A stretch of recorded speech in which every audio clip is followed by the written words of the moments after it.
7 force field. Don't worry.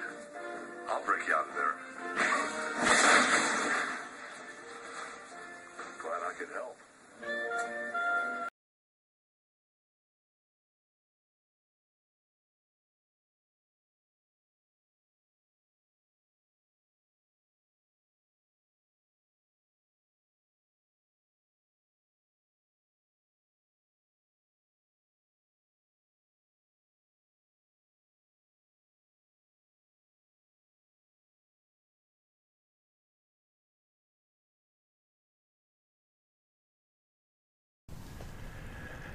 Hey there, Patriots. It's Praying Medic. This is my latest QAnon update. Today is Friday, May 4th, and this is a supplemental update. This doesn't have a whole lot to do with current Q posts. Q has been kind of quiet, although Q just did post before I began this, so I will get you caught up on the latest Q post. Q is actually moving to a new board, and I'll explain that at the end of the video. This is a supplemental video that is going to take a look at some things that Q has alluded to that I haven't discussed previously, and some things that were posted by the person known as FBI Anon. And it has to do with the magnitude of corruption in governments around the world. So on April 29th, Q wrote, "The hard part is coming to an end. The next phase will bring justice, Q+." When I read that, I thought, okay, we're coming to the end of one of Q's, part of the operation, and I think we're going to be getting another one. He said, the hard part is ending, the justice phase comes next. So I kind of assumed that Q would be transitioning us into a whole new subject matter, a new way of thinking. I didn't anticipate there would be a new board, but actually there is. So we're going to talk a little bit about psychology here today. The hard part may be coming to an end for some people, but it is just beginning for others. And I say that because we are not all wired the same way. We are not all motivated by the same things. David Kersey is a psychologist who's made a career out of studying personality types. And while personality typing is not an exact science, and there's a lot of different theories about personality types, I've found it to be a very useful tool to help understand the way that different people value things differently and why we're motivated differently. So this is a diagram that shows kind of an overview of Kersey's theory on personalities. Let me move this over so you can see it a little bit better. And he basically divides the population into 4 major personality types. The upper left is the guardian, the upper right is the idealist, lower left is the artisan, and the lower right is the rational.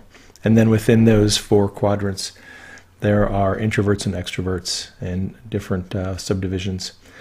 In this message, I'm going to talk mainly about the guardians and the idealists because they view things so differently that, generally speaking, they don't come to agreement on things like justice. And so that's the purpose we're going to have this discussion here. Let's see. The idealist tends to find fulfillment in their search for wisdom, harmony, peace, love, truth, and justice. Idealists are somewhat abstract thinkers, and they tend to be emotionally driven, and they tend to trust their instincts. Some famous idealists are Martin Luther King, Mahatma Gandhi, and Jimmy Carter. There are many others, but those are just examples of the kind of person that idealist personality is. Most people who are considered truthers are idealists. Their drive to know the truth causes them to question explanations. The evidence they deem to be flimsy is just evidence of a cover-up. Their instincts often tell them something is fishy. They tend to trust their instincts a lot. As much as the idealist wants to know the truth, they also want to see justice. These virtues are written into their DNA. All right, So I would imagine a lot of people who are following Q are idealists. They're interested in justice. They're interested in the truth. They want to know the truth. I always have these conversations with people online. Don't you want to know the truth? And I'm like, well, I know Jesus, and Jesus said, I am the way, the truth, and the life. What they're saying, what they really mean is, don't you want to know the facts? Don't you want to know what really happened in, JFK assassination or whatever? And my answer is, honestly, no, I don't. I'm not that curious. I'm not that curious to know about all those things. It's just not what motivates me. If you look, I look at the profiles of people that follow me on Twitter ever since I started doing Q, and the word truth can be found in a lot of those profiles. These people are really driven by a knowledge to want to know the facts, want to know what really happened. However, I am not an idealist. I am a guardian. I am wired differently than most of the people who follow Q.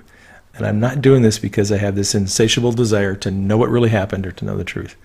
I'm doing this for different reasons. It's not because I want to see justice. Guardians we value things differently. We find great value in laws, protocols, traditions, societal norms, institutions, and especially government. We know that government is intended to keep us safe and sane. Guardians need to know that society is not on the verge of collapse. We see it as our personal responsibility to maintain law and order. Guardians are driven by a strong sense of civic duty. We feel most fulfilled when we are serving and helping other people, which is why most of the cops, nurses, paramedics, and soldiers that you know are guardian personality types. Nearly half the population is made up of guardians. So I'm not following Q because I need to know the truth. I do my research, build my threads, and do my videos because I'm providing a service to you, and that gives me a sense of fulfillment. That is just how guardians roll. The fact that I'm a guardian also explains why I don't watch the videos people send me. I don't have a burning desire to know the truth and the facts behind all the things that are going on in the world. I just don't. I have people send me links to videos on Twitter and email all the time. I don't watch 90% of them. I don't have the time, and I really don't have the interest. I'm a bit different than most of the people who are out there doing these videos. So as you can see, guardians and idealists, they have different values and different priorities, and they see things differently.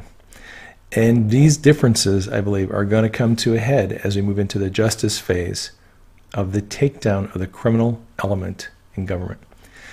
So I have seen many people demand that all the evidence against the criminals in government be made public, and that all the criminals be prosecuted. No exceptions, no deals.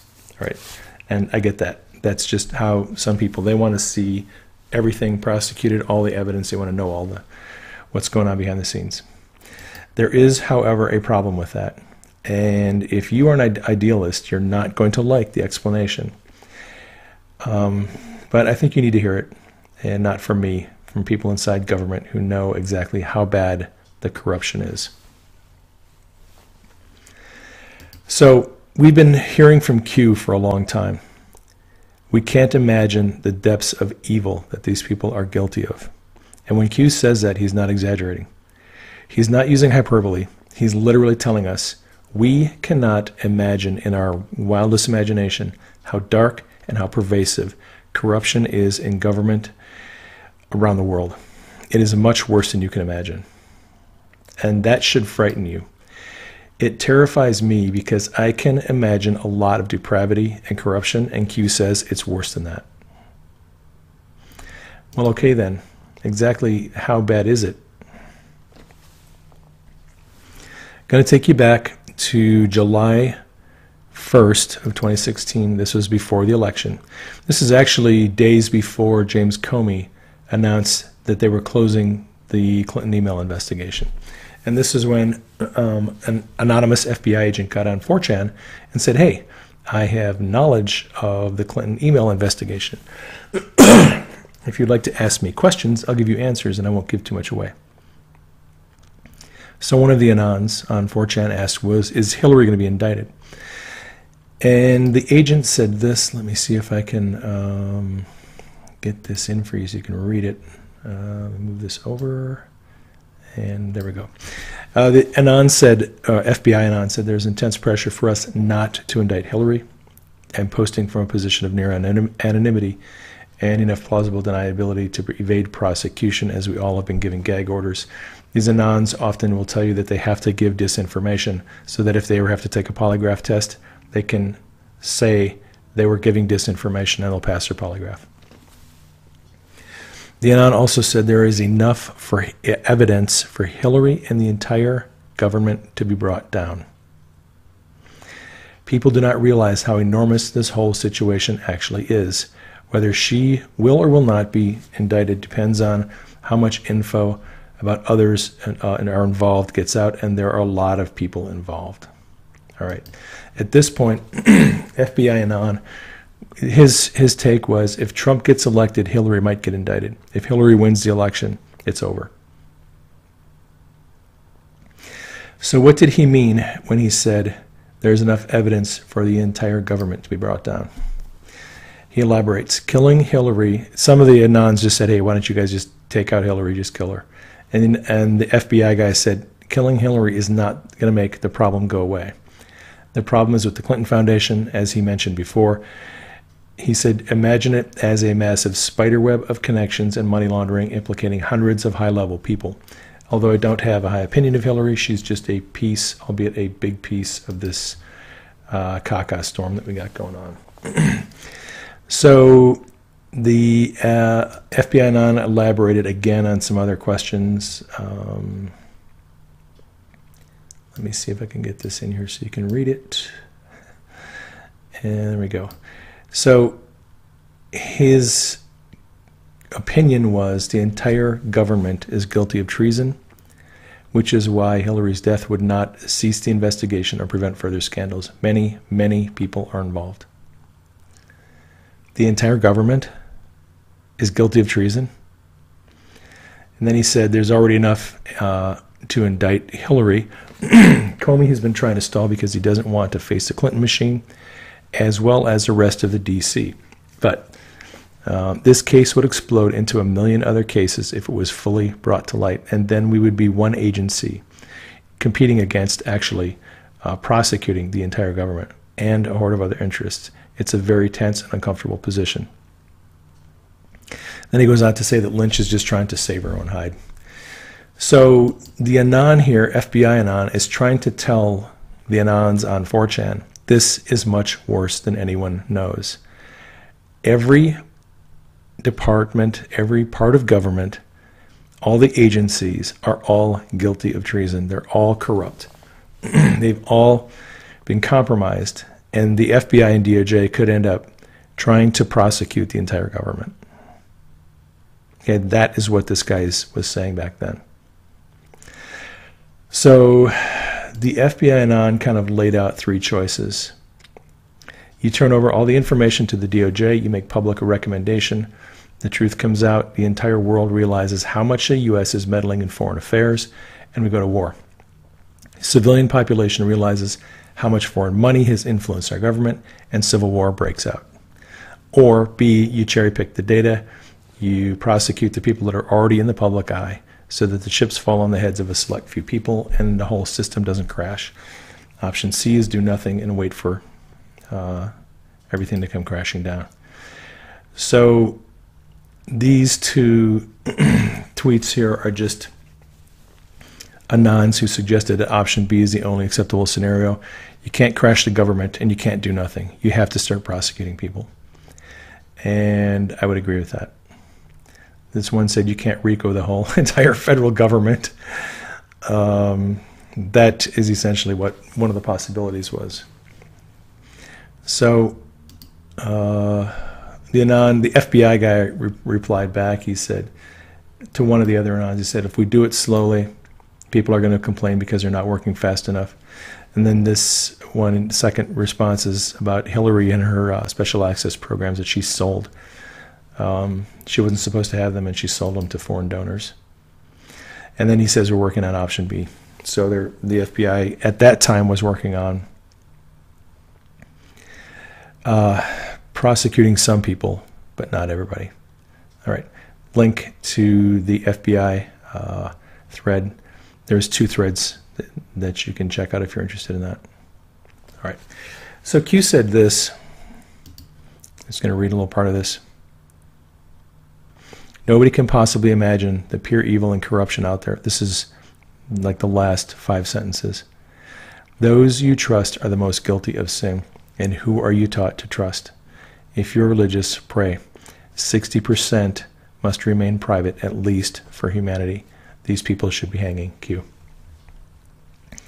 Q has been trying to tell us for months it is so bad, so widespread, we can't imagine, and they can't give us all the information because it would destroy our country, potentially destroy the world. If everyone found out everything that was going on, we would probably go to Washington, D.C. and burn down the Capitol. People would be so angry. That's why Q has been telling us they can't release all the information. It is going to be difficult for some of us to accept, but a lot of this evidence can never be brought to light. And equally troubling is the fact that not everyone who is guilty can be prosecuted. And look, here's where the rubber meets the road. Yes, it would be fair, and yes, it would be just for every criminal element in government to be prosecuted. But what if 90% of the attorneys and the cops and the judges who work for the government are corrupt? The DOJ has 120,000 employees, including the FBI. State Department has, I think, 25,000 employees. Military, DOD, I think, employs well over 1.5 million or 2 million people. How do you prosecute that many people? If you yank out all the attorneys, all the qualified investigators, forensic experts, if you take out all the judges, if you take out all these skilled people, who is left to run those agencies? How do you gut the agency and not make it collapse? That's the problem we're facing. We have such widespread corruption in the system that if you take everybody out who's corrupt, there's nothing left. That's what we're facing. So if you do that, if you gut the military, if you gut the intelligence agencies, we get stormed by foreign nations. They overwhelm us, and it's over. So we're in a very difficult situation. And look, on this thread, I saw a lot of comments, and I saw quite a few people saying, screw it, we should just burn the whole thing to the ground, start over. We can't accept this kind of corruption. It has to be removed. They're ready to grab their torches and pitchforks and just burn Washington to the ground and burn down all the state capitals and start over. Well, as a guardian person like me, that is the worst nightmare imaginable, because guardians have to know that our country and our society is safe from anarchy, from lawlessness, and we would never allow that to happen. We would not allow it to happen. We would stop the country from being destroyed. The difficulty for guardian personalities is we will allow some corrupt people to stay in the system just long enough so that the system itself doesn't collapse. We would not allow anarchy to happen. And like I said, guardian personalities are almost 50% of the population. So if you don't like anarchy, be glad there's a lot of guardian personalities in the population. And that is the ethical, moral problem that we're facing right now. Is you have different groups of people with different personality types, different motivations, and they all want to see this whole thing handled differently. As we enter the justice phase of the takedown of the global crime syndicate, we have to be patient. It's going to take time, and it is worse than anyone can imagine. I would suggest keeping our leaders in prayer. They need great wisdom to know how to proceed. And yes, this is a global issue. It's not just for the U.S. All you friends of mine in Canada and Central America and Australia and New Zealand and the UK and Europe, I get it. I know that there's corruption there too. We all know that. There's corruption in every government. And hopefully, if we can remove the corrupt elements from our government, we can then help you remove the corrupt elements from your government. I think that is the long-term goal. Now, Q went quiet for a few days and then posted these images. And no context, no text, no hints, no nothing. It's a picture of an Apple store in Hong Kong, a tractor trailer with some pallets that are shrink wrapped. The Apple headquarters is that ring down here. And then there's two pictures of a plane flying into a Bay Area airport, or flying into or out of. A couple of the anons took their best swing. One said, I think it's taken off from San Jose with the Fremont Hills in the background. And the other said, San Jose has a steeper takeoff because of the houses. He thinks it's going into San Francisco airport up the bay. So without a whole lot of information about these pictures, I really don't know what the pictures are about. I suspect that Q posted them for future reference, that he will refer to them later. All the things that the anons have posted, Q hasn't responded to any of that, hasn't confirmed anything. So we really don't know what those pictures are about. However, if you're interested, I think they may have something to do with the Defense Department and spying through cell phones. The Defense Department for years has pushed military personnel to use iPhones. A friend messaged me on Twitter and said, yeah, they've been pushing iPhones for years, really pushing hard for people to have iPhones. Lately, they've been more cautious, and now they have banned some models of phones from the military over security concerns. Not iPhones, but other brands. Here's a Fox News article about it. Pentagon orders stores and commissaries across the country to ban certain Chinese-made phones amid spying. Essentially, Q has been telling us about this, that technology, phones and tablets and devices made in China, they have been using backdoor software to spy on us. And if that gets into the military, and if China is spying on our military through phones, that is a big deal. I think that's what Q may be getting at. I don't know for sure. Not certain. All right, this morning, Q posted this. It is a flag, and it is a trip update, trip code. So this is Q's old trip code, and he's letting us know he's updating his trip code. This is the new trip code. Right here, still has the Q, different code, and he's confirming he's got a new trip code. That trip code is on a new board. That board is called Patriots Fight.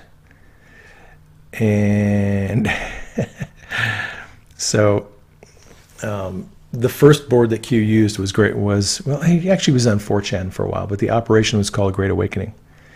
And then he eventually ended up creating a board on 8chan called Great Awakening. And then that board got blown up.